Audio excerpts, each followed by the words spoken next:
네, 그럼 귀빈 여러분, 연사 여러분, Trends Research and Advisory CEO이신 모하메드 알 알리 박사님을 대신해서 본 세션에 참여해주신 여러분께 환영의 말씀을 드립니다. 저희가 올해 제주 포럼에 참여하게 되어 영광입니다. 오늘 함께 해주셔서 감사합니다. 저는 Trends Research Advisory 경제부서 연구자인 술탄 루베이입니다. 오늘 세션의 좌장을 맡게 되었습니다. 주제는 아브라함 협정 2년 영향과 향후 전망에 대한 평가입니다. 주제에서 보듯이 오늘은 2년이 지난 아브라함 협정에 대한 다양한 지역적, 학술적 관점들을 소개하고자 합니다.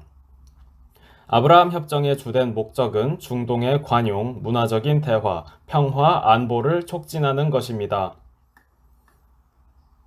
본 외교적 이니셔티브는 중동의 평화와 안전성을 유지 및 강화하는 열쇠로 협력과 상호 이익을 증진합니다. 영내 공존을 장려하기 위한 노력으로 아랍 국가와 이스라엘의 협력을 추구하며 비즈니스, 기술, 방위, 환경 등 다양한 분야의 많은 이니셔티브를 도입, 개발했습니다. 그럼 오늘 세션의 연사 여러분을 발표 순서대로 소개해 드리도록 하겠습니다.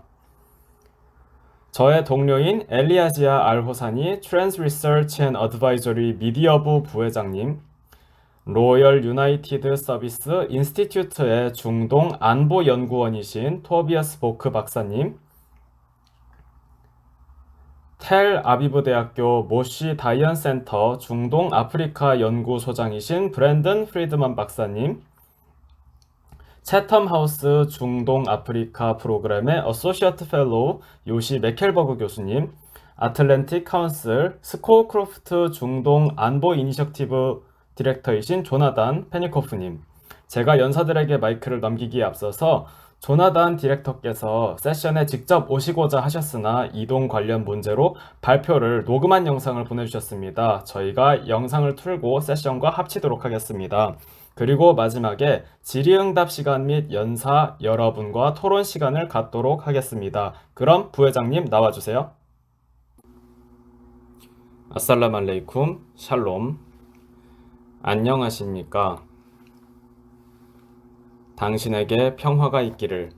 먼저 오늘 토론에 참여해서 중동의 새로운 외교 모델인 아브라함 협정에 대한 관점을 나눌 수 있어서 영광입니다. 무엇보다 Trends Research and Advisory와 제주 포럼, 연사 여러분, 동료 여러분께 오늘 발표의 기회를 주셔서 감사하다는 말씀을 드립니다. 아브라함 협정 체결 후 2년이 지났습니다. 저는 이스라엘도 그 사이 몇 번 방문했습니다. 저희와 이웃 걸프 국가들의 이스라엘 그리고 그 국민들에 대한 열린 마음의 긍정적인 영향을 볼 수 있었습니다. 우리의 공통분모는 우리 모두 중동의 정체성을 갖고 있다는 점입니다. 여기서 중요한 건 어떻게 공통분모를 활용해서 변화를 무시하지 않고 더 큰 평화를 구축할 수 있냐는 것입니다. 마치 피할 수 없는 운명처럼 과거의 슬로건을 반복하는 것이 아니고요. 중동은 전쟁과 갈등의 땅으로 과거에는 아브라함 협정에 따른 문화 외교가 없었습니다. 문화를 통해서 차이를 극복하고 불신을 줄이고 중동의 새로운 정체성과 정신을 구축할 수 있습니다. 문화 외교를 통해 공동의 가치와 원칙을 찾아 문화, 심지어 종교도 다른 사람들을 하나로 모을 수 있습니다. 그런 점에서 저는 저희가 목도하기 시작한 성공적인 문화, 사회 교류의 발자취를 말씀드릴 수 있어서 영광으로 생각합니다. 또 간단하게 저희가 더욱 커지길 희망하는 번영하는 지속적인 우정을 구축하기 위한 새로운 트렌드를 말씀드리겠습니다. 첫 번째, 많은 분들이 아랍 국가 간 외교 정상화에서 보셨듯이 1년 만에 명확한 사실을 알았습니다. 국가와 문화로서 저희는 갈등이 아닌 평화를 소중히 하며 다 같이 상호 관용, 신뢰의 씨앗을 찾고자 합니다. 둘째, 냉소주의를 넘어서 실용적인 관점에서 서로 간의 소통을 시작하고자 하며 협정에도 나와 있듯이 각국은 상호 이해를 도모하며 공동 조상인 아브라함 아래서 지역사회의 공존, 문화, 평화를 존중해야 합니다. 새로운 평화와 친밀한 관계의 시대를 협정에서 명시했습니다. 예컨대 교류 프로그램, 대화, 문화, 학계, 인재, 과학교류 육성이 있습니다. 또 여성이 엄청난 잠재력을 가지고 있습니다. 왜냐하면 협정국들은 정부 수준뿐만 아니라 사회적인 수준에서 여성들에게 손을 뻗어야 할 필요성을 깨달았기 때문입니다. 셋째, 아랍에미리트와 이스라엘 간 관계 정상화의 범위가 청년에 크게 중점을 두고 있습니다. 즉, 미래지향적이란 의미입니다. 협정의 내용에는 문화, 학생 교류 프로그램이 있고 예술 외교, 스포츠 외교도 있고 가장 중요한 건 새로운 중동의 정체성의 부상 가능성입니다. 실제로 아브라함 협정의 가장 큰 성과 중 하나는 아랍에미리트와 이웃국가, 이스라엘 간 대학, 연구소와 같은 학계 협력의 기회 마련입니다. 이와 같은 협력이 사람 간의 연결성을 강화할 수 있다고 믿습니다. 경제, 정부 간 협력에 필요한 현재와 미래의 기반을 마련할 것입니다. 그러나 협정이 미디어의 주목을 저희가 생각한 만큼 받지 못했습니다. 현재 많은 분야의 학계, 연구 협력이 영내 국가 간 진행되고 있습니다. 예를 들어 교환학생, 공동 연구 프로젝트, 학계 선례 공유, 물 관리, 안보, 환경 문제 등 상호 이익이 되는 관심사들이 있습니다. 영내 국가들의 학자 및 전문가들은 다양한 분야에서 협력 중입니다. 예컨대 경제, 비즈니스, 교육, 심리학, 의학 연구부터 AI, 정치학, 국제관계, 안보 등 다양합니다. 이스라엘, 아랍에미리트의 협력은 제로에서 협력을 시작한 것이 아니며 연구진은 2017년부터 2019년까지 248편의 논문을 공동 집필했습니다. 스코퍼스의 데이터베이스에 따르면 뉴욕대학교 아부다비 학자들은 과거 이스라엘 및 다양한 국가들의 연구진과 아브라함 협정 이전에도 공동 연구를 진행한 바 있습니다. 덧붙여서 2020년 10월 아부다비 트렌드 리서치 앤 어드바이저리와 텔아비브 대학의 모시 다이언 중동 아프리카 연구센터가 MOU 양해각서를 체결하였고 그 내용에는 지정학, 경제학, 다문화 관계 공동 프로젝트를 진행한 바 있습니다. 또한 아랍에미리트 기반의 아브라함 협정에 중점을 둔 싱크탱크와 공동회의를 최초로 조직하였습니다. 미래협력은 AI, 과학, 농업, 사막연구, 물안보, 사이버안보, 에너지 등에 집중할 것으로 보입니다. 넷째, 협력의 범위에는 관광, 예술, 스포츠도 포함됩니다. 예컨대 이스라엘은 최초로 다양한 주제의 미술 페스티벌을 2020년 3월에 개최했습니다. 예술 외교는 아랍에미리트와 이스라엘이 보다 관용적이고 서로를 받아들이라는 중동의 가치를 교류하는 도구로 활용되어 왔습니다.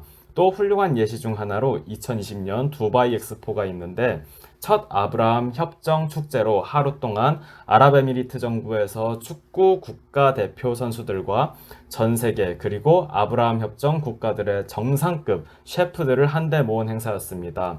행사에서 아브라함 협정 국가들로 연결된 문화협력과 사람 간의 교류를 강화하고자 했습니다. 마지막으로 교육의 중요성. 오랜 범죄와 사회 모든 연령대에서 잘못 알려진 타부를 타파하는 것의 중요성을 말씀드리고 싶습니다. 교육은 더 나은 미래를 향한 다리이자 성공과 진보를 향한 이정표입니다. 문화 외교가 실질적으로 성공하기 위해서는 정치, 종교 지도자들이 평화, 정의, 상호 존중이 모든 종교의 기본적 가치이자 국제법과 외교의 기본 전제라는 사실을 아는 것이 가장 중요합니다. 결론을 말씀드리면 저는 제 경험에 기반해서 청년이 문화 외교를 통해서 더 나은 미래, 새로운 가치를 연결하는 교량이 될 수 있다고 생각합니다. 다행스럽게도 아브라함 협정을 맺음으로써 새로운 문화를 창조했고 협정 국가 간 인적 교류라는 문화 공간을 만들었습니다. 사람 간의 관계를 기반으로 문화 외교가 지속 가능한 평화를 이루고 중동의 개발에 성공할 수 있습니다. 평화는 국가 정상들이 문서에 서명하는 것만으로 이루어질 수 없습니다. 정상 간의 상호 이익, 운명, 신뢰가 필요합니다. 들어주셔서 감사합니다. 감사합니다. 엘리아지아 부회장님, 관련 주제에 대한 의견 감사드리며 이제 토비아스 보크 박사님의 말씀을 들어보겠습니다. 감사합니다. 초대해 주셔서 감사합니다. 이 시의적절한 회의에 참여할 수 있게 되어서 기쁩니다. 또 저명한 연사 여러분들 뵙게 되어서 영광입니다. 저는 아브라함 협정의 중동 지역의 다양한 국가에 대한 안보, 외교 정책의 영향에 대한 저의 평가에 대한 발표를 해달라는 요청을 받았습니다. 먼저 중동 지역의 질서가 커다란 변혁을 겪고 있다고 생각합니다. 아브라함 협정은 이 변혁의 결과이자 주체입니다. 협정은 외부가 아닌 영내 협정으로 중동의 복잡한 안보 역학에 대한 해답입니다.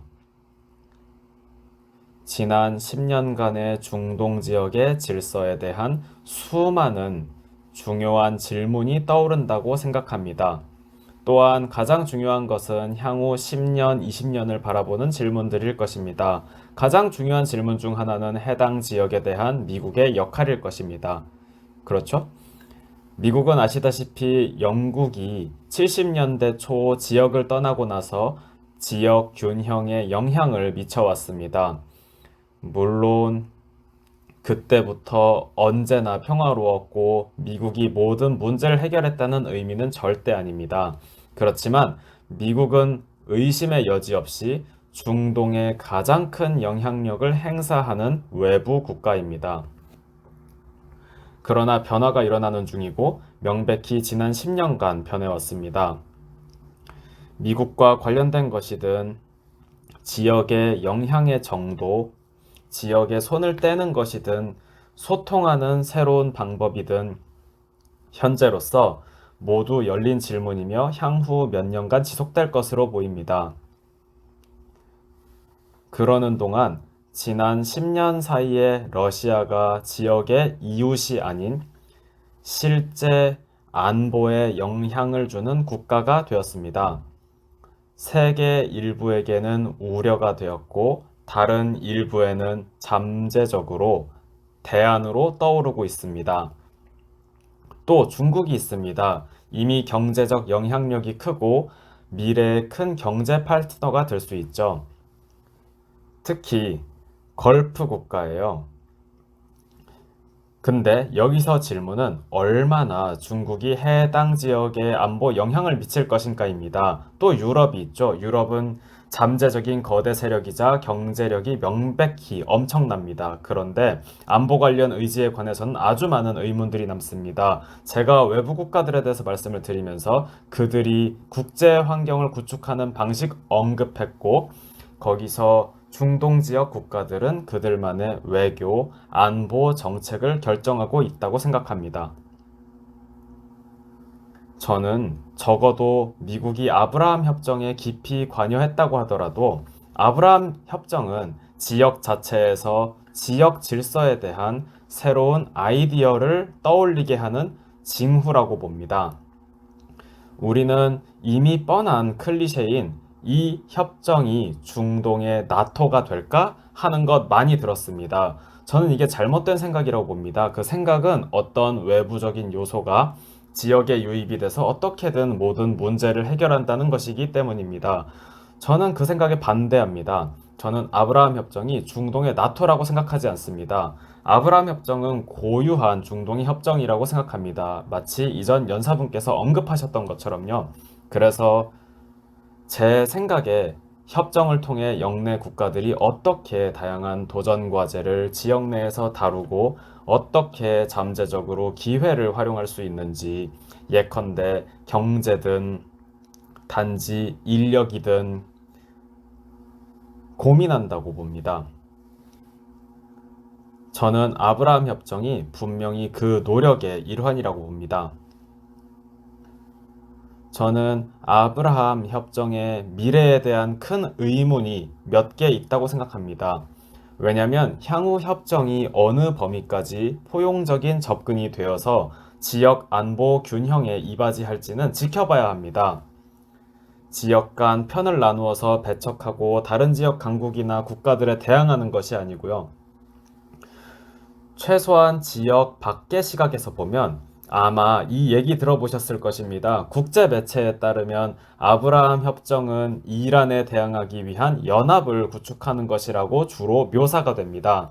어떻게 중동 지역의 국가들, 예컨대 아랍에미리트, 이스라엘, 나중에는 사우디아라비아도 같이 협력을 해서 미국 등 외부의 지원 없이 중동에서 느끼기에 지역 안보에 위협이 되는 이란에 대항하기 위한 것이라는 말입니다.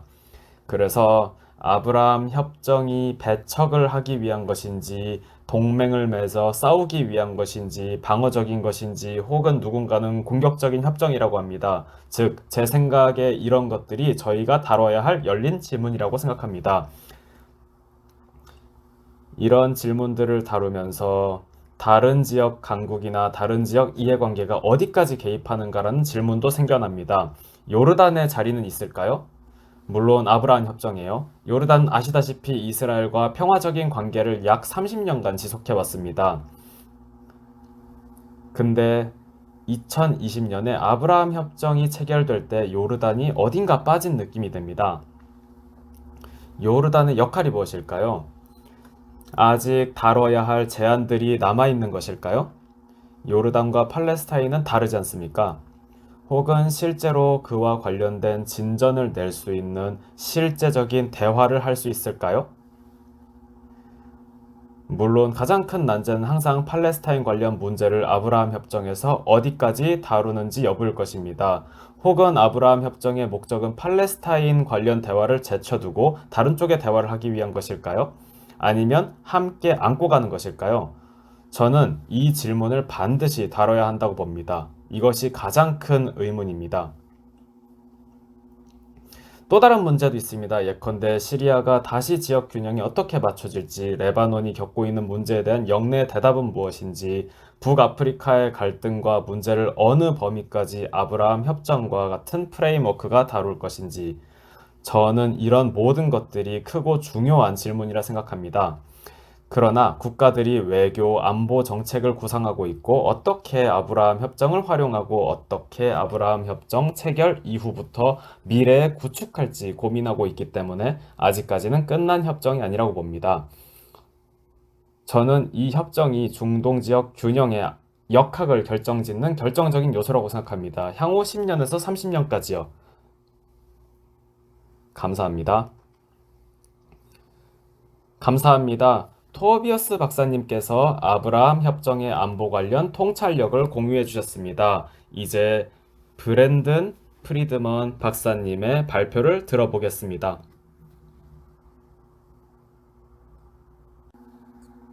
감사합니다. 먼저 Trans Research and Advisory와 제주 포럼 측에 저를 초대해 주셔서 감사하다는 말씀을 드립니다. 청중 여러분께 발표를 하는 이 기회가 영광이자 특권이라고 생각합니다. 알리아지아 부회장님께도 감사의 말씀을 드립니다. 작년에 이스라엘을 방문했을 때 뵀습니다. 정말 역사적인 순간으로 이스라엘뿐 아니라 텔 아비브 대학교 모시 다이언 센터에도 중요한 순간이었습니다. 여러분들을 만나 뵙게 되어서 영광입니다. 먼저 다른 학계에서 대개 그러하듯이 말씀드릴 주제에 대한 저의 자격을 먼저 말씀드리겠습니다. 먼저 제가 말씀드릴 이스라엘과 아프리카 중동 국가에 대한 전문가라고까지는 말하고 싶지 않습니다.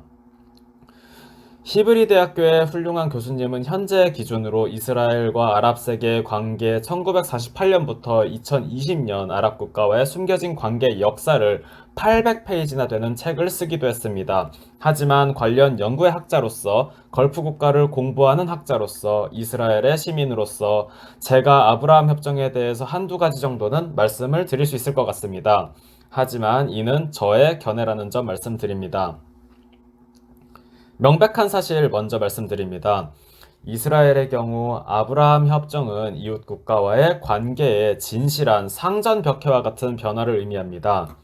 저는 아랍 국가라고 부르지 않고 이웃 국가라고 부르는 이유가 두 가지 있습니다. 첫 번째, 저는 아랍 세계를 정치적으로 응집력이 있는 주체가 아니라고 생각합니다. 다양성이 정치적인 면에 존재하고 문화를 봐도 아직도 아랍 세계라는 것이 명백히 있는지는 논란이 있습니다. 둘째, 이스라엘은 과거에 아주 불확실한 표현을 써서 이스라엘을 정글 속의 빌런이라고 해서 저희 지역을 언급했습니다. 걸프 지역의 새로운 관계를 통해서 이런 표현은 과거의 것으로 버리고 저희 지역을 과거 수십 년간 묘사한 것보다 더 복잡한 지역이라고 인지할 수 있기를 바랍니다.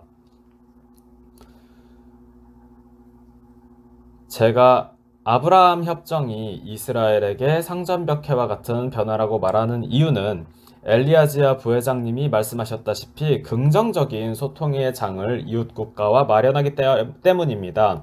과거에는 실패했고 이집트, 요르단과도 달성할 평화의 과제가 있지만 아브라함 협정이 주는 긍정적인 소통은 5개의 분야로 볼 수 있습니다. 많은 부분에서 앞서 언급한 부분의 반복이 되겠지만 다른 틀에서 말씀을 드리겠습니다. 명백한 이유들을 그럼 말씀드리겠습니다. 첫 번째는 토비아스 박사님이 말씀해 주셨던 것 같은데 분명 아브라함 협정이 주는 전략적으로 긍정적인 소통은 국제 매체에서 길게 다뤘던 부분입니다. 즉 이스라엘, 아랍에미리트, 바레인 등 국가와 전략적으로 융합으로 이란의 위협에 대응한다는 말입니다. 그러나 이란 위협뿐 아니라 이스라엘과 아랍에미리트, 바레인과 함께 다른 위험도 언급합니다. 예컨대 급진 이슬람이 있습니다. 그뿐 아니라 제가 과소평가되고 있는 다른 위협도 말씀드리겠습니다. 둘째, 아브라함 협정이 주는 긍정적인 소통은 또 무역과 투자입니다. 이 분야는 몇 년 전이었다면 이스라엘에서 이렇게 많은 무역, 투자를 상상도 못했을 것입니다. 세 번째는 기술과 인프라입니다. 이 부분도 곧 말씀드리겠습니다. 요즘에는 무역, 투자, 기술, 인프라를 한데 묶어서 아브라함 협정의 긍정적인 경제적 소통의 일환이라고 하는데 저는 나누는 게 맞다고 봅니다. 이것도 설명을 드리겠습니다. 네 번째, 아브라함 협정의 긍정적인 소통은 에너지 전환 문제와 관련이 있습니다. 아랍에미리트에서 자주 언급하는 문제가 넷 제로입니다. 분명히 기후위기는 우리 모두가 직면한 것으로 지역 문제가 아니라 국제 문제입니다. 마지막은 사람 간 교류 측면입니다. 이 부분은 엘리아지아 부회장님이 강조해 주셨죠. 이 부분이 아마도 가장 중요한 이스라엘과 이웃 국가 간의 긍정적 소통 기회일 것입니다. 누군가는 이스라엘과 아랍에미리트 또는 바레인, 모로코와의 국가 간 관계와 그 외 주변국 관계 간에 명백한 구분이 있다고 주장합니다.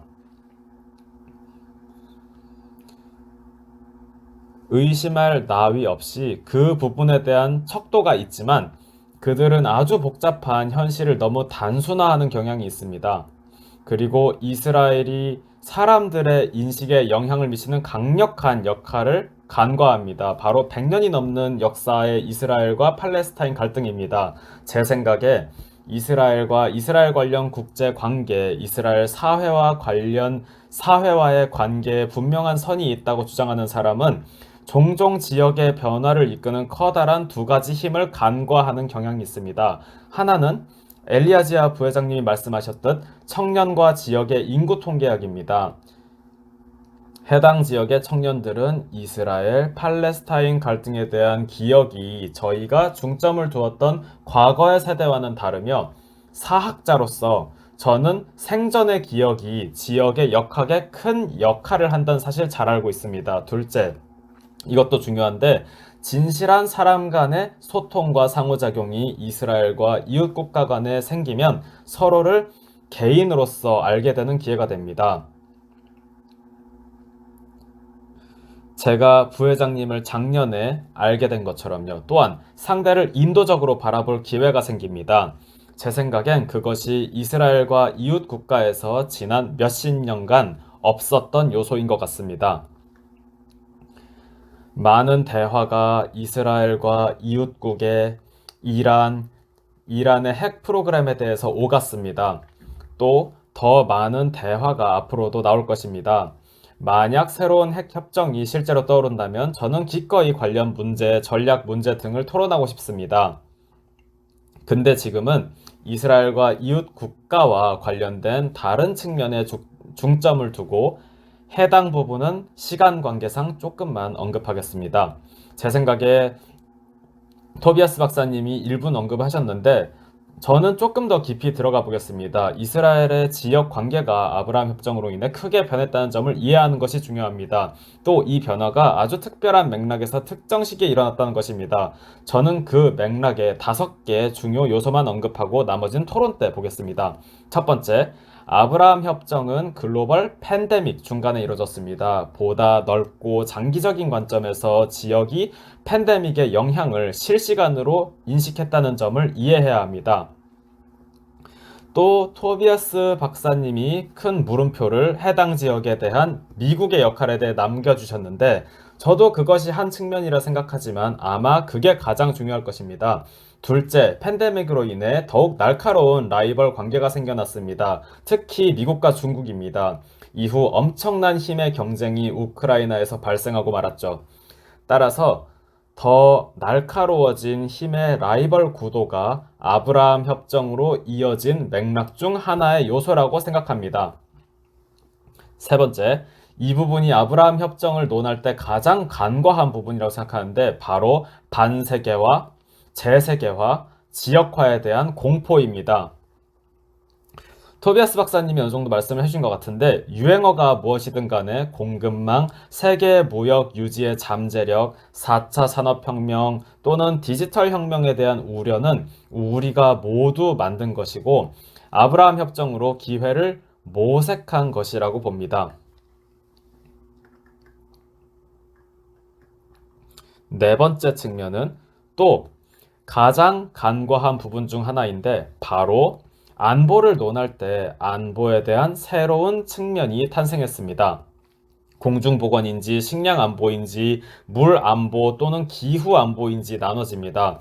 가장 중요하게 주목하고 있는 질문은 에너지 관련입니다.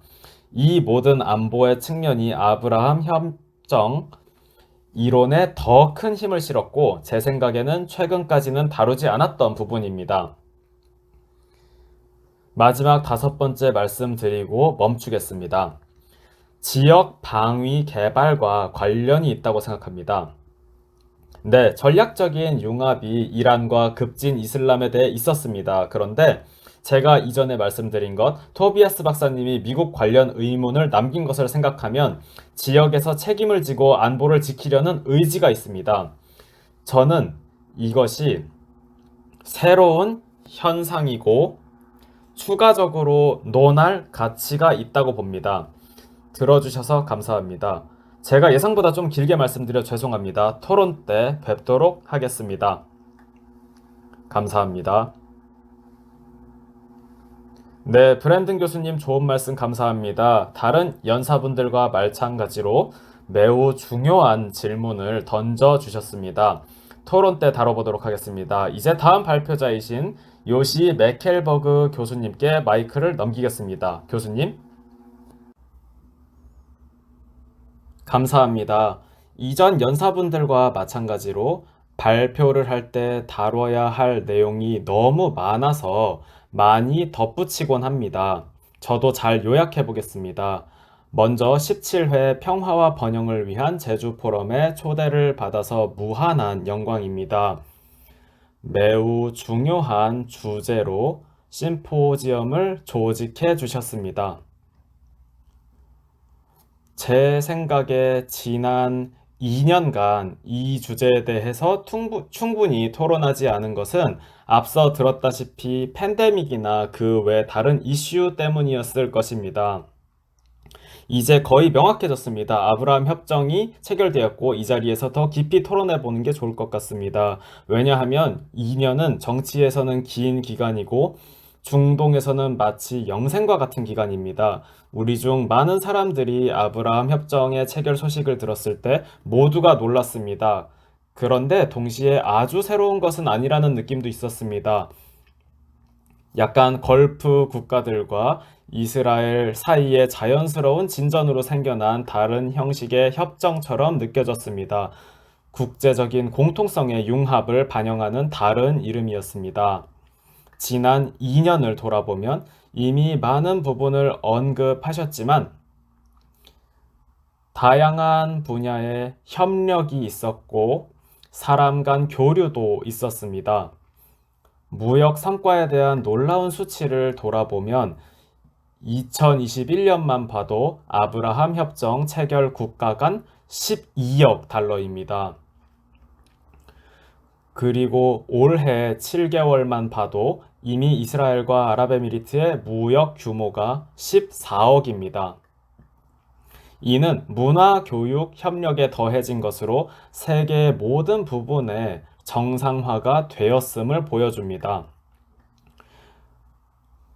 원칙적으로 EU의 전반적인 지원이 필요하고 정상화를 보면서 EU DNA의 일환이라고 예상할 수도 있습니다. 그러나 그렇지 않습니다. 제 발표의 주제는 왜 아브라함 협정에 관해서 EU가 역할이 없는지입니다. 결국에 아브라함 협정을 공식화한다는 것은 중동의 정치, 안보 협력을 위해 개방을 하고 지역 내 모든 국가들과 협력의 범위를 넓히는 것입니다. 아직 완성된 협정이 아닙니다. 다른 지역 국가들도 협정에 들어오기를 기다리고 있습니다. 관계의 정상화에도 불구하고 주의할 점은 해당 국가들이 마주한 도전 과제를 해결하기 위한 접근법과 국가 간 이익이 정확히 일치하지 않는다는 점입니다. 브랜든 교수님, 토비아크 교수님 모두 이란에 대해서 언급해 주셨고 이 문제가 곧 대두될 것이고 매우 중요합니다. 협정이 국가들의 이익을 반영했다는 점을 생각했을 때요. 그리고 접근법이 아주 설득력이 있진 않습니다. 하지만 괜찮습니다. 이스라엘과 아랍에미리트 사이에 다름은 여전히 있지만 관계를 개선하고자 하는 의지를 보여주고 있고 이는 해당 지역과 세계에서의 입지를 강화합니다. 여기서 의문이 생깁니다. 바로 EU의 냉담한 반응입니다. 크게 보면 앞서 교수님께서 언급한 지역 갈등 문제입니다. 왜냐하면 결국에는 문제지만 언급되지 않은 그 복잡한 이스라엘, 팔레스타인의 갈등에 대해 어떻게 하고 어떤 해결책을 낼지에 대해 도달하게 됩니다.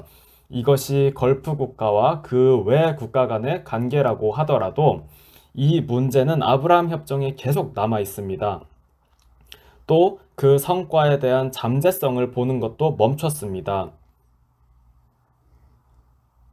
이미 2회의 교전이 이스라엘과 하마스, 가자의 이슬람 지하드와 있었습니다. 아주 큰 데미지는 없었지만 그 스트레스는 계속됩니다. 서한 지구와 가자 지구 관계 악화와 팔레스타인 수반 아바스의 이슈 등이 일어나면 아브라함 협정의 견고함을 시험해 볼 수 있습니다. 제가 EU라고 하면 영국도 당연히 포함이 됩니다. 왜냐하면 아브라함 협정이 체결이 되었을 때 영국도 그 일부였고 영국의 외교 정책의 방향에 대한 질문 너무 좋습니다.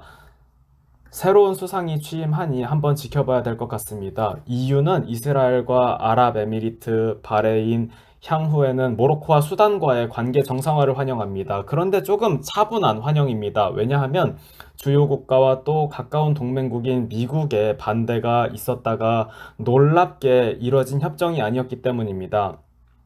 여기서 가까운 동맹국이라고 미국을 칭하는 건 트럼프 대통령 집권 시기로 문 열고 많은 것을 보았던 때를 말하는 것입니다. 관계가 없지 않은 게 커다란 변화를 주는 미국의 선거가 2개월 전이었다면 브뤼셀에서 트럼프 대통령은 선거에 매우 중요한 요소가 되었을 것입니다. 아브라함 협정은 훌륭한 성취였습니다. 아브라함 협정에 대한 EU의 공식적인 반응과 작고 실용적인 접근에 대한 구분을 해야 될 것 같습니다. EU는 협정을 적극적으로 지원하고 발전시키기보다 의도적으로 방관자가 되기로 했습니다. 아브라함 협정이 체결이 되고 나서 EU 언론에서 간단하게 이스라엘과 주변국 간의 관계 정상화를 환영한다는 내용이 있었고, 또 장기적인 EU와 아랍에미리트, 이스라엘의 파트너십을 강조했습니다. 또 이것이 지역의 안정화에 포함된 모든 국가의 혜택을 줍니다. 매우 좋은 소식이고 미래에 그렇게 될 것처럼 들립니다.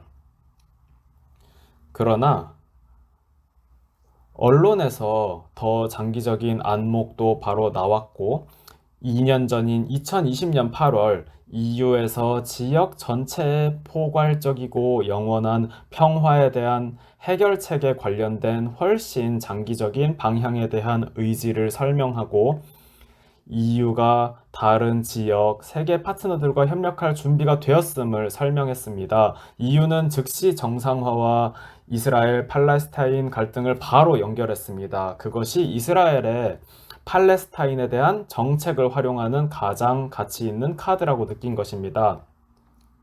원칙적으로 EU는 저희 2002년 보증된 평화 이니셔티브의 뜻을 같이 했습니다. 향후 정상회의와 이어지는 회의에 대한 보증이 이어지고 회의 중점 중 하나는 이스라엘과 그 외 지역의 관계 정상화 및 이스라엘 점령 지역의 철수와 팔레스타인 난민 문제에 대한 합의였습니다. 다시 말하면 정상화에는 합의가 따르고 팔레스타인 갈등 문제가 따릅니다. 이것이 가장 눈에 띄는 이슈입니다. 저희는 두 개의 패러다임을 목도하고 있습니다. 첫 번째 정상화, 두 번째 정상화입니다. EU에서 당시 아브라함 협정으로 인해 안도감을 느꼈던 중요한 요소는 이스라엘의 땅과 팔레스타인 서안 점령지구 합병에 대한 선언을 방지한 것과 셀 수 없는 일반적인 행동으로 인한 갈등에 대한 해결 노력이었습니다.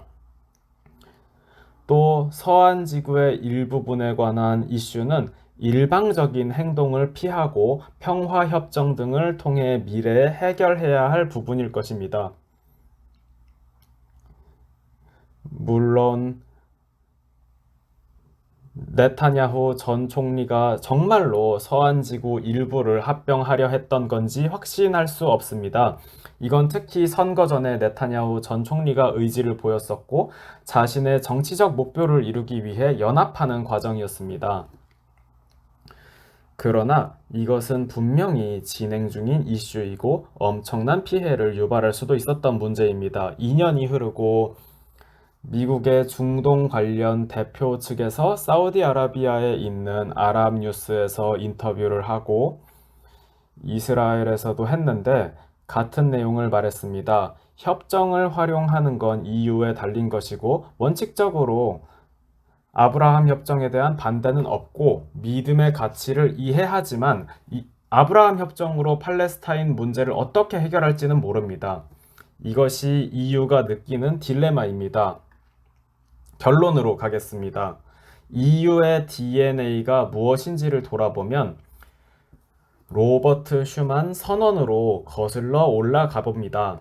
바로 갈등 후의 정상화입니다. 사실 아랍에미리트는 이스라엘과 직접적인 갈등이 있었던 적은 없습니다. 따라서 20세기 초부터 50년간은 둘째치고 수백 년간 전쟁을 치러왔던 유럽과는 상황이 다릅니다. 따라서 가장 첫 번째 지지자는 유럽이라고 예상할 수 있습니다. 왜냐하면 유럽에는 갈등 상황에서 정상화로 이끄는 능력이 있기 때문입니다. 그러나 아직까지는 그렇지는 않습니다. 또 EU도 어느 정도 책임감을 갖춰야 합니다. 특히나 지금은 미국의 새로운 정권이 수립이 되었으니까요.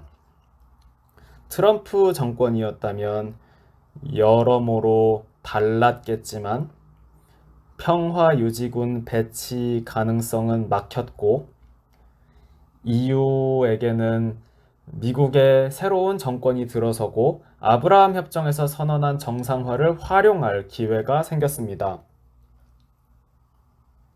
따라서 EU 평화 이니셔티브와 다른 이니셔티브를 모두 합칠 수가 있습니다. EU가 힘을 합치는 관점과 아브라함 협정의 내용이 뜻이 같다고 느껴지기 때문입니다. 그러나 안타깝게도 아직은 이루어지지 않았고 EU는 세계 평화 유지군이 되고 아브라함 협정의 주류가 되기보다는 멀리 떨어져 있기를 선호하고 있습니다. 들어주셔서 감사합니다. 감사합니다. 요시 메켈버그 박사님. 아브라함 협정에 대한 생각과 유럽의 관점에 대해서 견해를 나누어 주셨습니다. 네, 그럼 이제 조나단 페니코프님의 영상을 틀어드리도록 하겠습니다.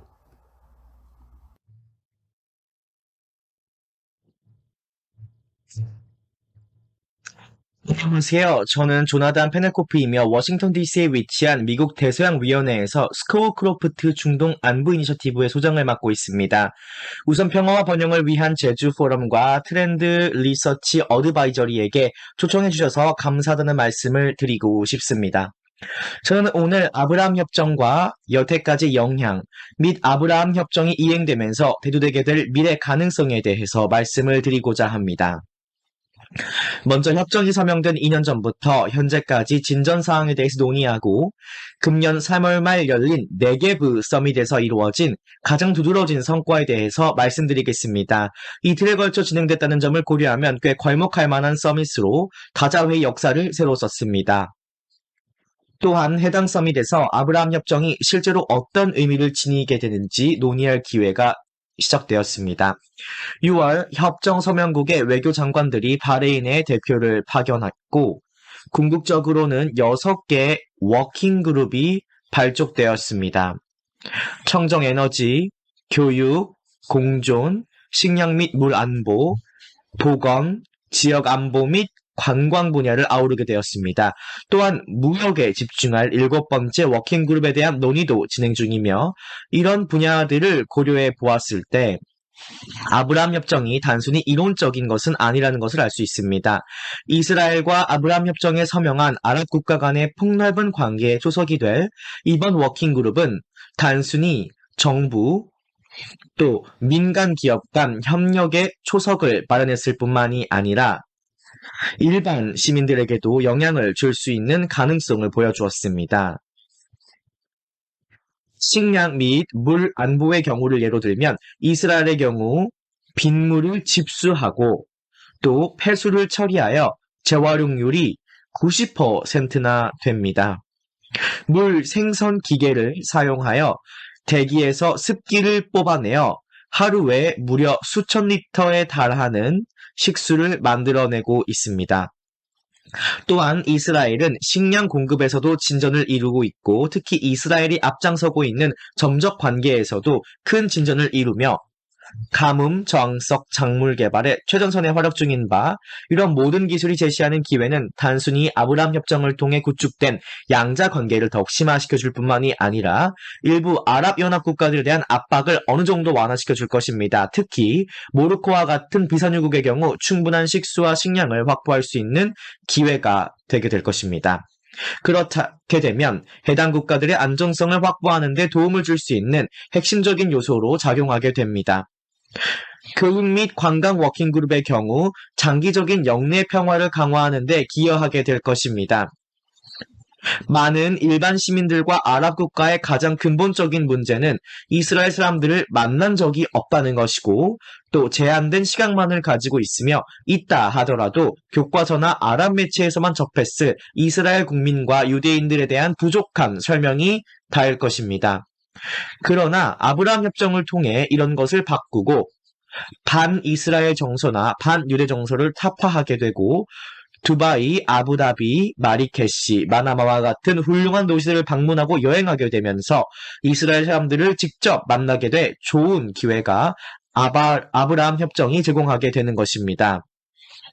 이런 변화는 세대에 걸쳐 영향을 미치게 되겠죠. 모로코 국민, 아랍에미레이트, 바레인 국민의 기본적인 인상을 바꾸고 이스라엘 사람들에 대한 선입견을 바꾸는 데에는 분명 몇 세대가 걸리게 될 것입니다.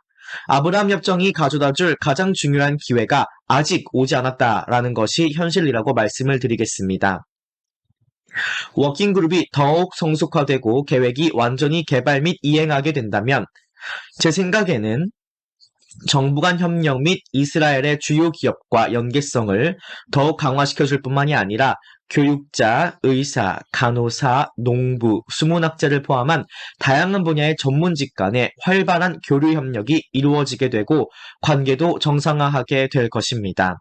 이스라엘과 아랍 국가들 간 협력이 더욱 만개하게 되면 정부 간, 더 나아가 사람 간 협력도 강화할 수 있다는 것입니다. 제 생각에는 제 바람이기도 하며 또 근거 있는 예측이라고 생각도 하는 것이 바로 아브라함 협정의 확장 가능성입니다. 일부 국가에서는 아브라함 협정의 저변 확대에 큰 의지를 보이고 있는 곳도 있어 언젠가 현실화될 것입니다. 사우디아라비아의 경우를 예로 들면 살만 빈 압둘 아지즈 왕은 이스라엘과 팔레스타인 갈등 해결이 이스라엘과 사우디아라비아 관계 정상화 선행 조건이라 공언한 바 있으나 양국의 군사, 비즈니스 관계는 더욱 확장될 것으로 예상하는 매체들이 덜어 있습니다. 만약 무함마드 빈 살만 사우디아라비아 왕세자가 어느 순간 왕위를 계승하게 되면 이스라엘과 사우디아라비아의 관계를 인지하고 정상화시키는 행보가 그리 놀라운 것은 아닐 것입니다. 물론 사우디 국왕과 왕세자가 특정 이슈에 대해서 의견이 일치할지는 미시주의이지만 사우디아라비아가 바레인이나 아랍에미리트가 추구하는 노선을 취하는 데에는 큰 관심이 없다는 것입니다. 특히 현재 사용하지 못하는 이스라엘의 기술 및 역량을 사용하고도 획득하는 것, 이런 기술과 관련해 이스라엘과 주요 무역 파트너로 자리매김하고자 하는 바레인과 아랍에미리트와는 상황이 다른 것입니다.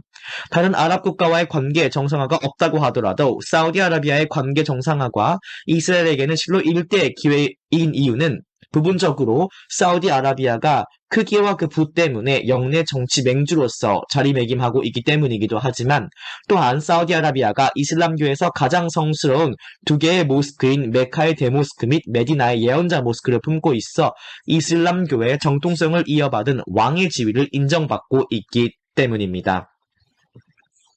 동시에 오만이나 티니지와 같은 대다수의 국가들이 내용을 다스리느라 정상화를 우선순위로 보지 않더라도 이런 국가들이 관계 정상화로 인한 혜택, 그 긍정적인 영향을 직접 목도하게 된다면 따라올 것입니다. 모로코와 아브라함 협정에 서명을 해서 이스라엘과의 관계 정상화로 1인당 GDP 증가와 같은 실질적인 혜택을 또 눈으로 확인하게 된다면 다른 국가들도 정상화의 의지를 보인다는 것이 제 예측이라고 할 것입니다. 이와는 반대로 훗날의 어느 시점이라도 관계 정상화를 꿈꾸기엔 거의 불가능한 국가도 있습니다.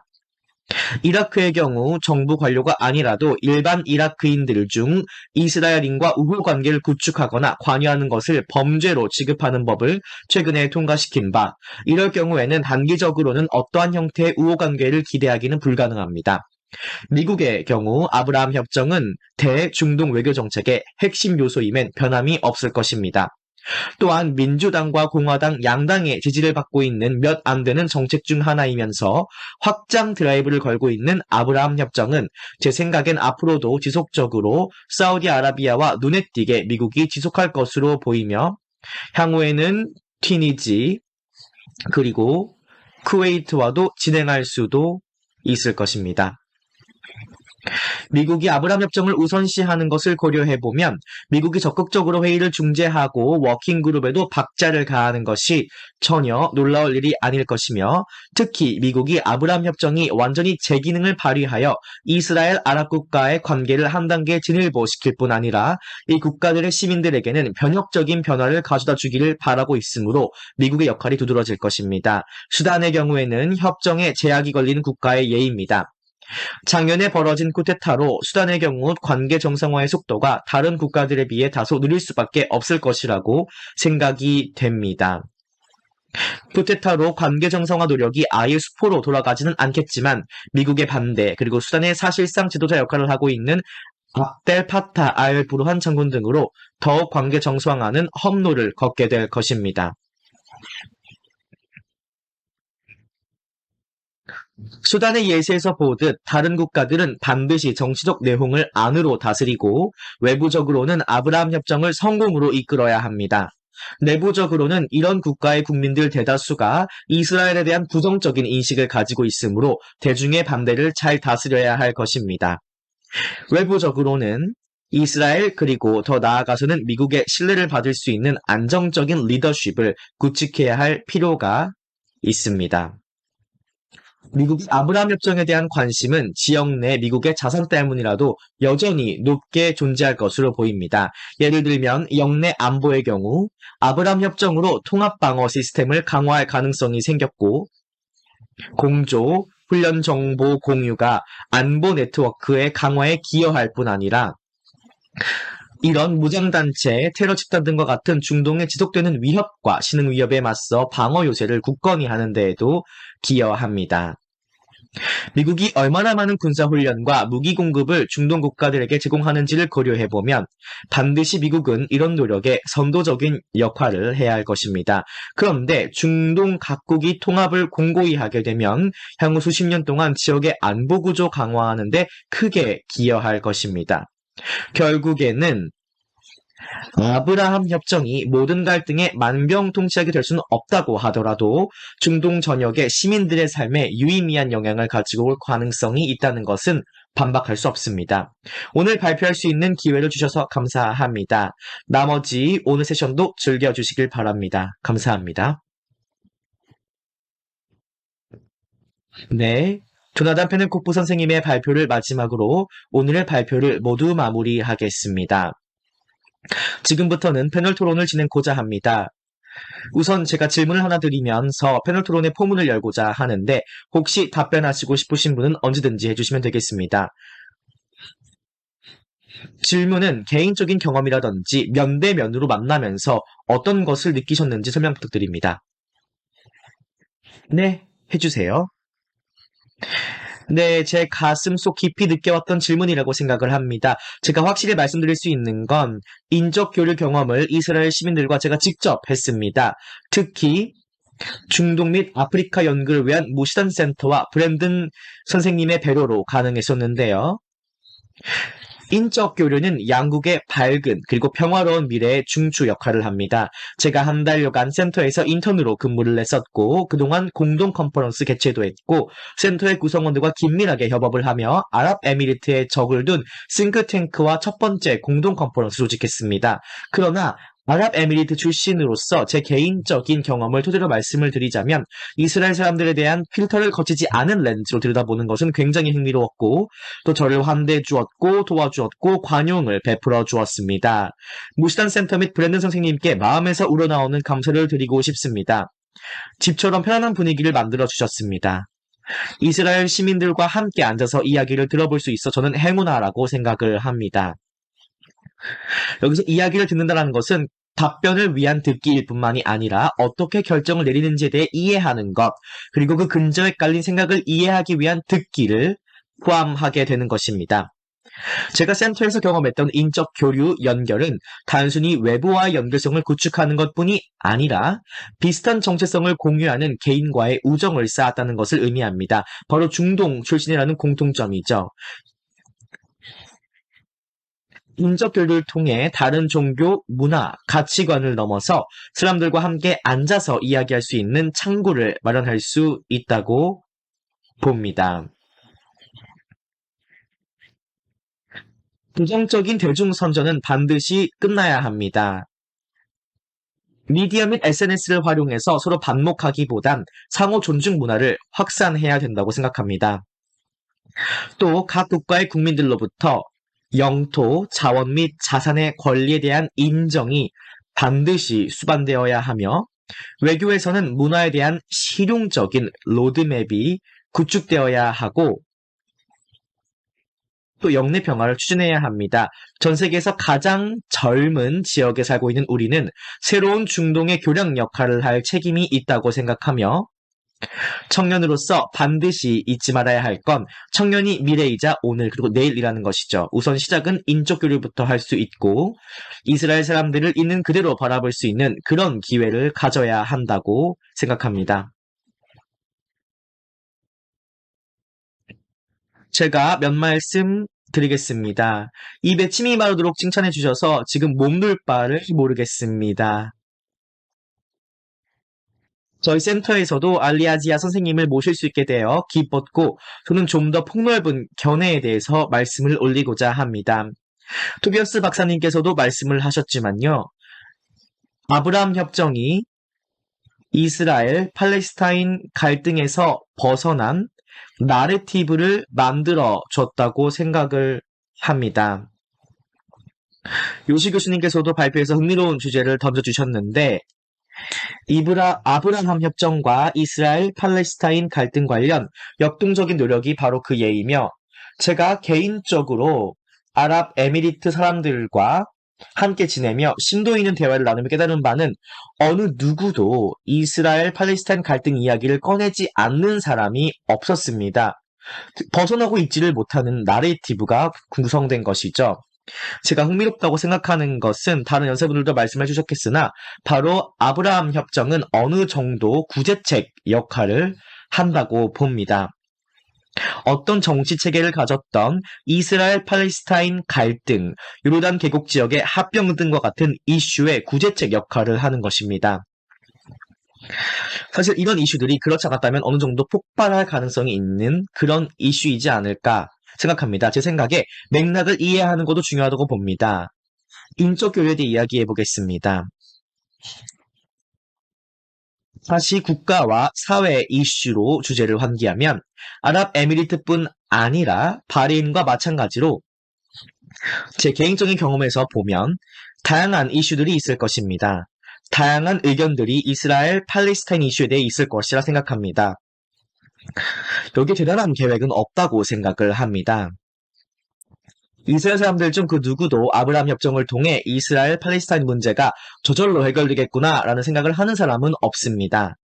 그래도 어느 정도까지는 아브라함 협정을 통해 이스라엘과 다른 중동 국가의 관계를 이야기할 때 이스라엘 팔레스타인 문제와 분리해서 논의할 수 있는 어떤 여지가 생긴 것이죠.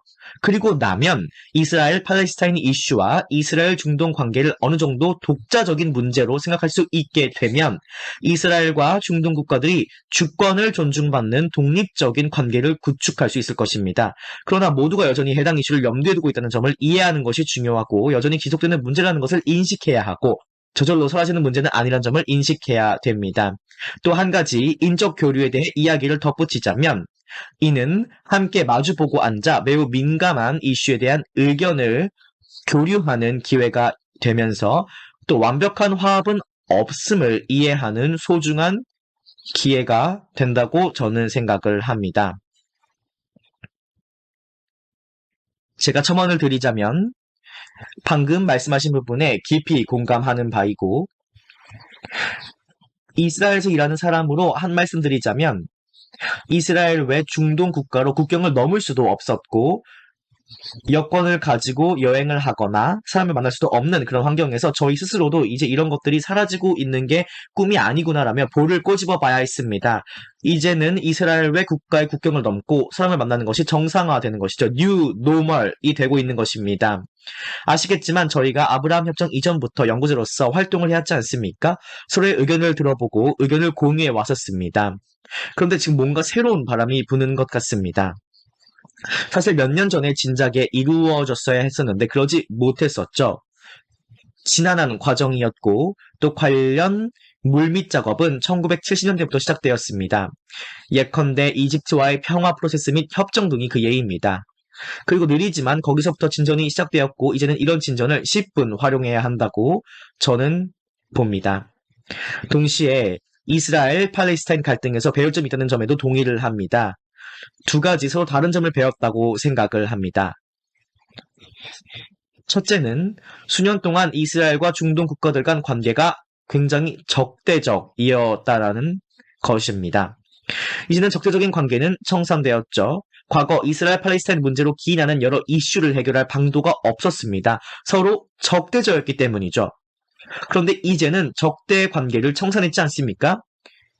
요르단과 맞닿아 있는 가장 긴 국경이 이제는 평화의 국경이 되었습니다. 또 이집트의 경우 전략적 협력이 일어나고 있습니다. 많은 사람들이 예상치 못했던 결과죠. 이스라엘과 UAE 관계 정상화를 위해 대단히 환영하는 분위기까지는 아니더라도 어쨌든 관계를 개선하고 있습니다. 결국 이 아브라함 협정이 만들어낸 기회 그리고 어느 정도 신뢰를 저희가 목도하고 있는 것이며 팔레스타인 이스라엘 문제에 대한 서로 간의 타협을 위해 필요한 최소한의 조건은 맞춘 셈입니다. 불행히도 일각에서는 이스라엘이 완전히 반대 노선으로 가기를 원합니다. 왜 이런 협정이 필요하지? 지금 그대로 다 좋은데 왜 자꾸 이 일에 매듭을 지으려고 해? 라고 생각하죠. 이스라엘 사회는 일고 있는 일부 의견이라고 생각하므로 반드시 아브라함 협정에 대해 허심탄회한 대화의 장이 마련되어야 된다고 생각합니다. 모두 감사드립니다. 의견 주셔서요. 토비아스 박사님 한 말씀 해주시겠습니까? 네. 제 앞서 의견 주셨던 존경하는 패널 토론 참석자 여러분들의 의견에 깊이 공감하는 바이며 제가 유일하게 이스라엘에서 일하거나 이스라엘 출신이 아닌 중동 출신이 아닌 외지인인 것 같습니다. 자, 말씀을 좀 들어보면 모든 의견에 깊이 공감하는 바이고 요시 교수님께서도 말씀을 해주셨지만 새로운 논의의 장이 열렸다. 맞는 말씀입니다. 논의가 수년 동안 계속 다양한 분야에서 진행되어 왔으나 이제는 수면으로 떠오르게 된 것입니다. 또 패널 토론에 참석해 주신 분들 알리아지아 선생님, 브랜든 선생님께서도 말씀하셨듯 이런 인적 교류가 공식화되었다는 점, 또 긍정적인 영향을 줄 거란 점에 대해서도 깊게 공감합니다. 모두 아브라함 협정이 만들어낸 쾌거라 할 것입니다. 그렇다면 여기서 생각해 보아야 할 점은 이런 인적 교류가 어떻게 전략적인 부분으로 연결될 수 있는가입니다. 어느 정도까지 가능한가 생각해 보는 것이며 또 이런 것을 활용해서 포용적인 분위기를 조성하고 과거에는 할 수 없었던 논의의 장의 저변을 확대하는 것을 생각해 보아야 합니다. 이런 질문들이 여전히 남아있고 그러나 아브라함 협정이 중동 정치에서 어마어마한 진전이라는 점, 향후 20년, 30년, 40년간 큰 반향을 불러일으킬 것이라는 데에는 이견이 없을 것입니다. 특히 중요하다고 생각하는 점은 요시 교수님께서도 발표 중에 언급하셨지만 이제 다른 국가들도 이런 사실을 깨닫기 시작되는 점입니다. 유럽도 마찬가지고요. 제가 유럽인이니까 이런 말씀을 드리는데요. 영국도 독일도 마찬가지입니다. 유럽 내에서는 초창기에 아브라함 협정이 나왔을 때 단순히 관심을 끌기 위한 어떤 장치다, 술수다라고 생각을 했었죠. 특히 트럼프의 술책이다. 트럼프가 관심을 끌기 위해 한 거겠지. 실제적인 건 아닐 거야 라고 생각을 했었습니다. 많은 사람들이 이런 이야기를 했었는데 이제는 오히려 이런 인식이 빠르게 뒤바뀔 수 있을 것 같습니다. 트럼프 행정부가 끝났으니 언젠간 끝나겠거냐는 견해도 있었습니다만 제 생각에는 영국이건 프랑스, 독일, 브뤼셀, 미국이건 제 생각엔 사람들이 이제 아브라함 협정에 대해 인식하기 시작하게 된 것 같습니다. 아브라함 협정이 단순히 트럼프의 관심을 끌기 위한 장치가 아니고 트럼프가 만든 협정이라는 것이 중요하기보다는 제가 아까도 발표에서 말씀드렸듯 아브라함 협정은 중동 지역에서 드라이브를 걸고 있다는 것, 또 중동 국가, 영내 지도자들 뿐만 아니라 중동 지역 사람들로부터 드라이브가 걸리고 있다는 상황을 알아야 합니다. 언젠간 유럽 국가 및 전 세계 다른 국가들 또 유럽 국가들도 아브라함 협정에 대해 인식하길 바라겠습니다. 각 국가들이 어떻게 하면 뒤처지지 않을까 생각하기 시작하길 바라겠습니다. 네. 이 정도로 가름하겠습니다. 감사합니다. 모두 감사드리고 토비아스 박사님을 비롯한 여러 패널분들께서 미국의 방식 또 아브라함 협정에 대한 견해에 대해서 말씀을 해주셨죠? 이제 열린 질문을 드리겠습니다. 바이든, 트럼프 행정부의 아브라함 협정에 대해 취한 접근법이 다른 점이 있을까요? 정해진 순서 없이 말씀 주세요. 네, 그렇다면 제가 먼저 시작하겠습니다. 바이든 행정부는 정확하게 제가 말씀드린 프로세스를 따르게 될 것 같습니다. 민주당 내에서 아브라함 협정을 트럼프 정책으로 보는 사람들이 많습니다. 트럼프 전 대통령이 말은 많았지만 어쨌든 이란 핵협상 포괄적 공동행동계획인 JCPOA를 마무리 지었습니다.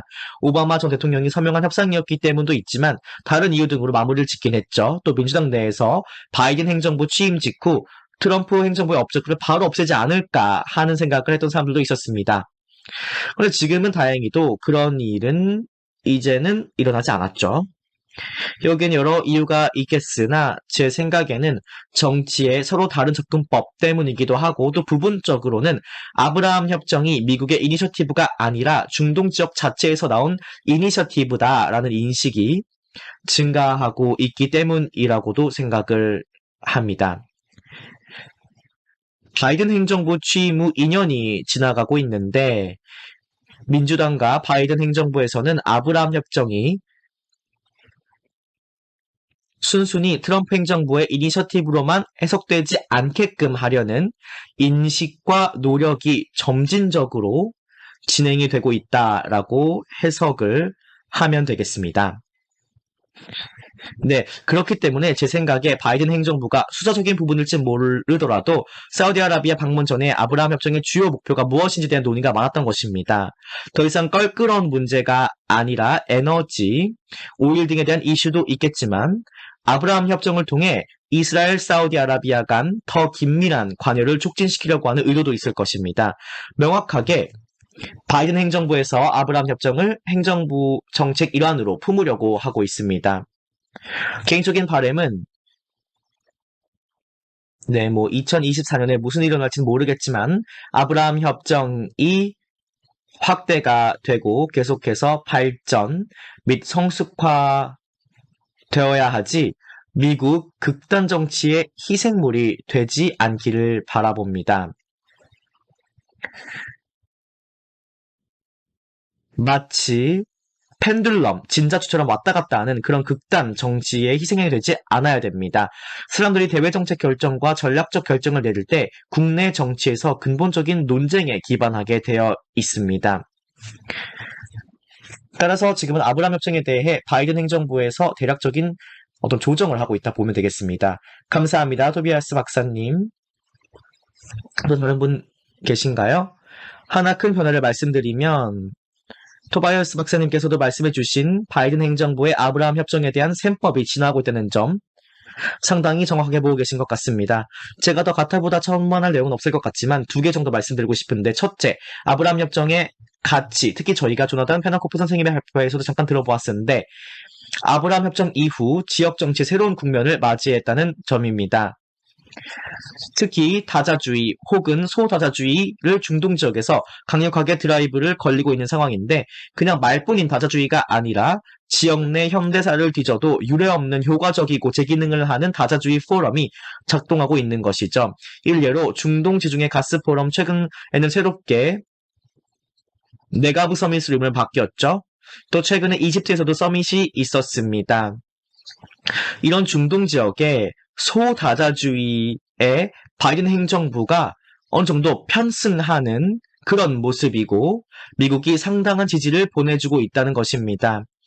이게 기저에 작동하는 주요 요소라고 생각을 하고 또 토바이어스 박사님께서도 말씀하셨듯 중동에서 이 아브라함 협정을 중동 내에서 중동 자체의 솔루션을 내려고 하는 그런 모양새이죠.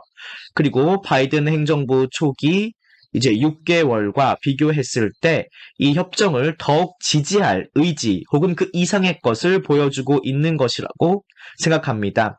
중요한 진전 사항이라고 생각을 하고요. 또 이제 두 번째 이야기를 드리자면 바이든 행정부 출범 초기 6개월과 지금의 모습을 비교해 보자면 인지할 만한 중요한 변화가 있다고 생각이 됩니다. 다자 혹은 소다자주의가 중동 내 계속해서 성공하고 또 지속 가능해지고 있습니다. 그런데 기인한 변화라고 생각을 합니다. 이런 것들이 아브라함 협정의 성공적인 미래에 기여하는 것이죠. 또 요르단 관련 한 가지를 더 말씀을 드리자면 큰 문제적으로 대두되고 있기 때문에 말씀을 드리자면 아주 중요한 이슈라고 생각을 하는데요. 아브라함 협정이 요르단을 품고 요르단에게 손을 내밀려는 노력을 기울이고 있다는 점입니다. 이스라엘이 명확하게 요르단의 중요성을 인지하기 시작했다는 해석이 되고 이를 바이든 행정부와 연결지어 생각해보자면 최근 바이든 대통령이 중동을 방문하며 처음으로 압둘라 2세 요르단 국왕과 회담을 했다는 점을 꼽아볼 수 있습니다. 물론 요르단 국왕은 만족하지 않았더라도 말이죠. 그 결과 이런 종류의 협정이 특히 역사적인 협정이 진행되고 있는 것이죠. UAE가 새로운 물, 에너지 기술에 투자를 하고 태양에너지를 활용해 이스라엘이 전력 생산을 하게 되고 이스라엘이 담수화 및 수자원 솔루션을 제공하게 될 것입니다.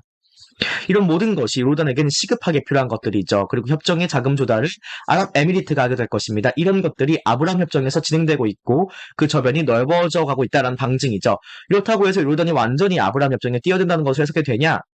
그건 아닙니다. 아직 해결해야 할 숙제가 남아있죠. 팔레스타인 이슈가 요르단에게는 그만큼 중요한 문제이기 때문입니다. 그러나 조치가 취해지고 있다는 것은 사실입니다. 아브라함 협정이 진전을 이뤄내기 위해서 관계 정상화가 반드시 모두에게서 이루어지지는 않아도 됩니다. 물, 태양 에너지 투자 협정이 아브라함 협정이 활용되는 좋은 예이고 또 아까 토바이어스 박사님께서도 언급하셨던 주요 현안들을 해결하는데 또 활용되고 있음을 볼 수 있다고 저는 생각을 합니다. 물론 당연히 빛이 있으면 어두운 그림자도 있겠죠. 특히 새로운 지역 내 소다자주의와 상호작용에 관해서 모두가 다 만족할 수는 없을 테니 말이죠. 그래도 이를 통해 영내 역량을 보여줬다고 생각합니다. 중동이 많은 부분에서 역량이 부족한 지역이었잖아요. 뭐 예를 들어 보면 시리아, 리비아, 예멘에서 현재도 진행 중인 내전도 그렇고요. 또 전반적으로 거버넌스의 불안정성 등을 고려해보면 영내 역량이 강화되고 인정받아야 할 필요가 있다는 것이 제 의견입니다. 이것으로 제 발언을 가름하겠습니다. 제가 첨언을 드리고자 합니다. 바이든 행정부가 아브라함 협정에 대한 접근법이 변할 것이다 라는 기대가 초반에는 있었으나 이제 아브라함 협정을 승계했고 또 협정에 대한 셈법도 바뀌었습니다. 예를 들면 바이든 행정부는 주 이스라엘 미국 대사관 예루살렘 이전 결정을 뒤지는 등 굉장히 다이내믹한 상황이 펼쳐졌지만 바이든 행정부가 어찌됐던 아브라함 협정을 계속 승계 발전시켜 나갈 것은 확실합니다. 여기서 질문은 만약 위기가 있을 시 미국이 얼마만큼 아브라함 협정 강화에 투자할 준비가 되어 있냐라는 것이 되겠죠. 분명 여러 관계들 속에서 아브라함 협정이 시험대에 오르는 상황이 있다고 저는 생각을 하고 내다보고 있습니다. 또 이럴 때 아브라함 협정에 대해 압박이 있게 되겠죠. 팔레스타인 갈등 문제나 이런 문제나 아니면 다른 문제에서도 기인할 수도 있습니다. 어느 순간 어떤 당이 정권을 잡던 간에 아브라함 협정의 발전 및 확대가 미국의 국익에도 부합해야 한다고 생각하는 때가 올 것입니다. 점점 국가들이 각자 도생을 추구하는 세상 속에서 반드시 함께 세계적인 협력을 해야 할 필요가 있습니다. 우리 눈앞에 산적한 만세들을 고려하면 특히 그렇죠. 그리고 지금 반세계화가 벌어지고 있지 않습니까? 선거에서 승리하기 위한 포퓰리즘 등이 분명히 벌어지고 있는 일들입니다. 강력한 결단력을 갖고 미국 내 양당의 초당적 지지를 기반으로 함께 새로운 심포지엄을 통해 합의에 도달해야 한다고 생각합니다. 전대를 위한 반대를 자주 하게 되는데 이런 것이 미국뿐 아니라 다른 세계에서 벌어지는 담론의 특징들이라고 꼽아볼 수 있습니다. 이렇게 되면 아브라함 협정이 장애물을 만날 때 앞서 말씀드린 것들이 또 하나의 위험 요소로 작동할 수 있습니다.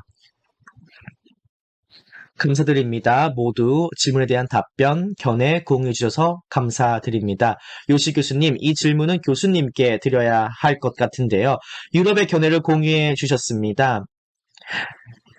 요시 교수님뿐 아니라 다른 분들도 당연히 답변을 해 주셔도 되는데, 그럼 신임 영국 총리가 아브라함 협정에 대한 취하게 될 행보는 어떨까요? 네, 허를 찌르는 질문인 것 같은데요. 사실 신임 영국 총리가 아직은 아니죠. 지금은 보수당의 대표 신분이죠. 스코틀랜드의 여왕을 아련하기 전까지는 아직 영국 총리는 아니죠. 그래도 모든 게 순조롭다면 곧 영국 총리가 네, 당연히 되겠죠. 네, 좋은 질문이라고 생각을 하고요. 말씀을 드리자면 민주주의의 좋은 점이기도 하지만 제가 이 자리에서 여기 와서 가타부타 관련 주제에 대해서 말씀드릴 수 없는 이유가 영국 보수당 내 또 여러 경제자들을 달래면서 이루어지는 당내 논의이기 때문입니다. 지금 영국 보수당 내에서 벌어지고 담론을 들어보면 형은 우리가 걱정스럽긴 합니다만 이게 결국 정치의 본질 아니겠습니까? 이런 탁송 공론 말고 실제적으로 많은 이슈를 해결해야 합니다. 영국의 주요 악재가 겹친 상황입니다. 리더십의 위기라든지 보수당 내 위기 같은 경우 하루아침에 해결될 수 있는 그런 이슈는 아니죠. 분열이 되어 있기 때문에 최대 다음 선거까지 이제 2년이 남았다는 것을 고려해보면 더욱 해결하기 어려운 문제입니다. 물가 위기, 에너지 비용을 막론하고 우크라이나 전쟁 등과 같은 위기 상황이 많습니다. 산적한 도전 과제가 너무나도 많은 상황에서 결국 신임 영국 총리가 어떤 관계를 구축 및 발전시켜 나가는지 앞으로의 행보를 살펴보는 것도 흥미로울 것 같습니다. 그런데 신임 영국 총리가 더욱 관련해서 뭔가를 한다? 제 생각에는 그럴 것 같지는 않습니다. 다양한 상황을 종합해보면 유럽 정책과 영국 정책을 따로 띄워놓고 보고자 하는데, 왜냐하면 이제 대중동 정책에서는 영국이 굉장히 다른 정책을 펼치고 있는 것이 사실이기 때문입니다.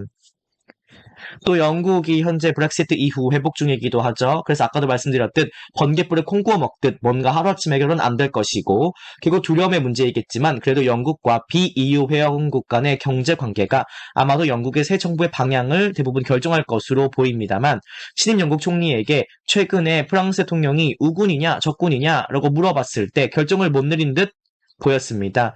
이런 것들을 종합해 보면 이제 신임 영국 총리가 다른 국가들과 어떻게 관계를 풀어나가고 또 어떤 향방으로 나아갈지 좌정님께서 물어보신 질문이 시기적절하다고 봅니다.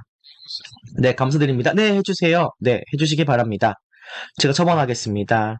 우선 앞서 말씀 주신 내용의 이하 동문입니다. 그런데 앞서 말씀 주신 내용을 조금 확장해서 생각해보면 유럽 국가들과 미국에도 적용이 될 것 같습니다.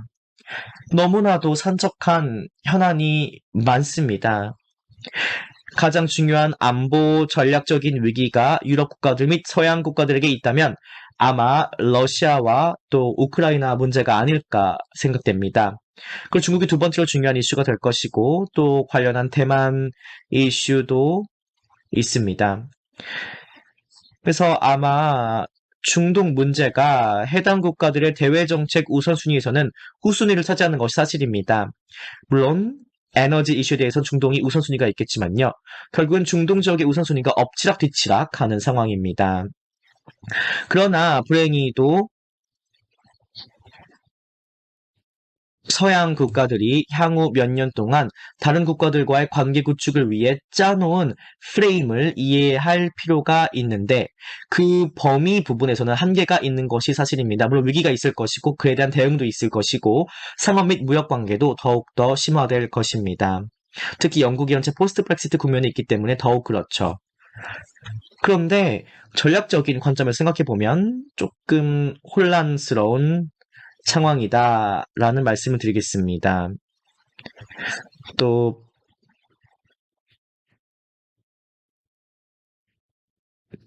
네, 제가 또 빠르게 한 말씀 더 드리자면 영국 신임 총리와 관련된 것은 아닙니다만 유럽 국가에게 확실히 중동은 우선순위는 아닙니다. 근데 이스라엘 관점에서 조망해 보면 유럽 국가들의 대중동 관심사가 국방 분야에서만큼은 확실히 쇄신되었습니다. 우크라이나 전쟁 때문이라고 할 수 있겠는데요. 제 개인적인 경험에서 좀 비추어 보자면 유럽과 이스라엘의 관계가 쇄신되고 있습니다. 이스라엘만 한정된 것은 아니지만 이스라엘이 점점 국방 관련 분야에서는 더욱 관계가 깊어지고 있으니 드리는 말씀이고요. 또 흥미롭다고 생각을 합니다. 에너지에 국한된 것이 아니라 어느 정도는 국방 분야에서도 관계가 심화되고 있으니 말이죠. 또 마지막으로 앞서 발표해주신 모든 분들의 의견에 전적으로 맞다라는 것을 마지막 말로 덧붙이겠습니다. 네, 모두 답변해주셔서 감사드립니다. 오늘 세션을 마무리하기 앞서 간단하게 연사 여러분들께 마무리 말씀을 청해 들어보고자 합니다. 뭐 하시고 싶은 말씀이나 키포인트 아니면은 뭐 권고사항도 좋습니다.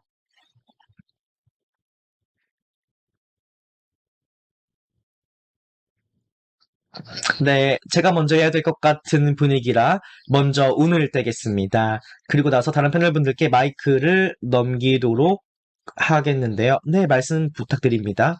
네,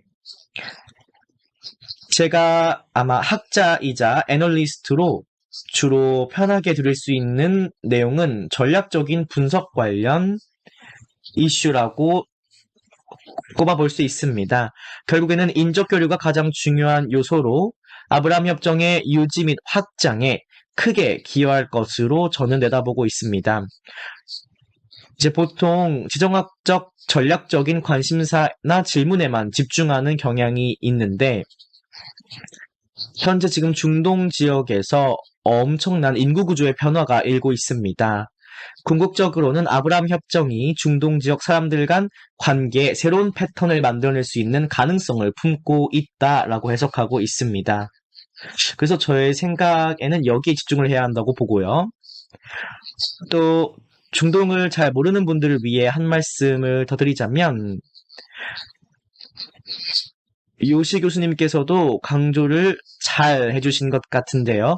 바로 중동 지역 내 서로 간의 관계가 유의미한 방향으로 발전하고 있다. 이런 기회가 펼쳐지고 있다라는 것이 있죠. 아마도 우리 후손 혹은 후손의 후손들도 이런 모멘텀을 이어나가리라 봅니다. 영향을 받겠죠. 이게 제가 천성적으로 시니컬한 비관론자로서 드리는 아주 밝은 메시지입니다. 다시 한번 오늘 초청해 주셔서 감사드립니다. 또 제주 포럼이 생산적인 논의의 장으로 성황리 마무리하길 바라겠습니다. 모두 감사드립니다. 감사합니다. 브랜든 박사님. 또 마무리 말씀해 주실 분들 계신가요?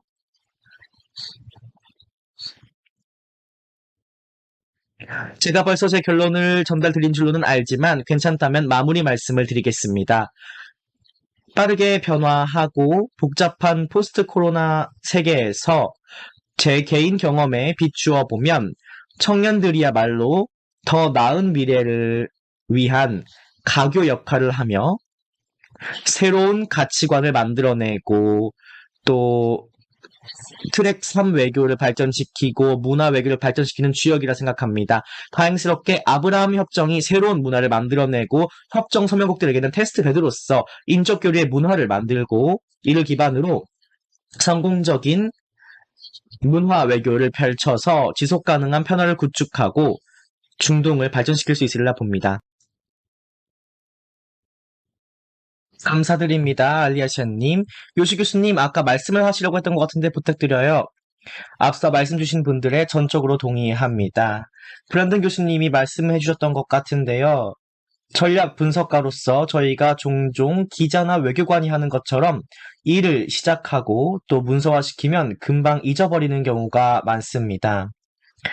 언젠가는 개인과 가족의 안정에 관한 것이고 또 모두의 번영에 대한 것이므로 이런 맥락 하에서 보면 아브라함 협정이 서로를 알아가는 기회의 장이며 이를 바탕으로 미래에는 아브라함 협정의 저변이 확대되고 그 혜택을 더 많은 사람들이 누리고 또 관련 논의에 참여하게 되기를 바랍니다.